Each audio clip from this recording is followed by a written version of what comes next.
പൊതുവെ ഇസ്രായേലിലെ ആളുകളോട് സംസാരിക്കുമ്പോൾ അവർ പറയുന്നത് പാലസ്തീനിയൻസ് നമ്മളെല്ലാവരെയും നശിപ്പിക്കാൻ വേണ്ടി ഇറങ്ങി തിരിച്ച ആളുകളാണെന്നുള്ളതാണല്ലോ ഒരു മെയിൻ സ്ട്രീം നെറേറ്റീവ്. നേരെ തിരിച്ച് ഇപ്പം നമ്മൾ നോക്കിക്കഴിഞ്ഞാൽ ഇപ്പോൾ ഹിസ്റ്റോറിക്കൽ പാലസ്റ്റൈൻ എന്ന് പറയുന്ന ലാൻഡ് എന്ന് പറയുന്നത് which is the land between the Jordan river and the Mediterranean see. അതാണ് ഹിസ്റ്റോറിക്കൽ പാലസ്റ്റൈൻ. അത് ഓട്ടോമൻ സാമ്രാജ്യത്തിൻ്റെ സമയത്ത് പാലസ്റ്റൈൻ സിറിയ വിലായത്തിൻ്റെ ഭാഗമായിരുന്നു. അതിനുശേഷം അത് ഒരു ബ്രിട്ടീഷ് കോളനി ആയിരുന്നു. പാലസ്റ്റൈൻ എന്നാണ് അറിയപ്പെട്ടിരുന്നത്.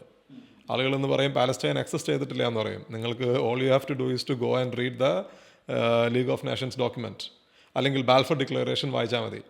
Balfour declaration British government issue ചെയ്ത ഡിക്ലറേഷനാണ്. ബാൽഫർ ഡിക്ലറേഷനിൽ പറയുന്നത് his majesty's government will support the creation of a Jewish homeland in Palestine എന്നാണ് പറയുന്നത്. ബ്രിട്ടീഷുകാർക്ക് ഇംഗ്ലീഷ് അറിയില്ല നമുക്ക് പറയാൻ പറ്റില്ലല്ലോ, അവരുടെ ഭാഷയാണ്. അപ്പോൾ ഇൻ പാലസ്റ്റൈൻ എന്നാണ് ബാൽഫർ ഡിക്ലറേഷനിൽ പറയുന്നത്. അപ്പോൾ ഇത് ഓട്ടോമൻ എംപയറിൻ്റെ ഭാഗമായിരുന്നു. അതുപോലെ പല രാജ്യങ്ങളും, ജോർഡാൻ ഓട്ടോമൻ എംപയറിൻ്റെ ഭാഗമായിരുന്നു. പിന്നീടാണ് ജോർഡാൻ എന്ന് പറഞ്ഞ രാഷ്ട്രമായി മാറുന്നത്. ട്രാൻസ് ജോർഡാൻ ആവുന്നു. പാലസ്റ്റൈൻ ബ്രിട്ടീഷ് കോളനി ആയിരുന്നു. അപ്പോൾ ഈ ബ്രിട്ടീഷ് കോളനി ആയിരുന്നത് മൊത്തം പാലസ്റ്റൈൻ. അവിടെയാണ് ഇസ്രായേൽ രാഷ്ട്രം രൂപീകരിക്കപ്പെടുന്നത് 1948.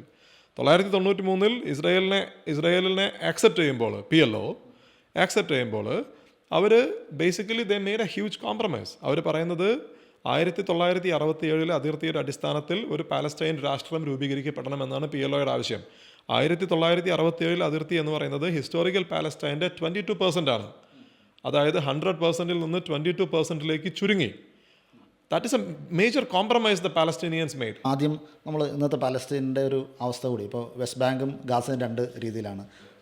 വെസ്റ്റ് ബാങ്കിൽ PLO, ഗസയിൽ ഹമാസുമാണ്.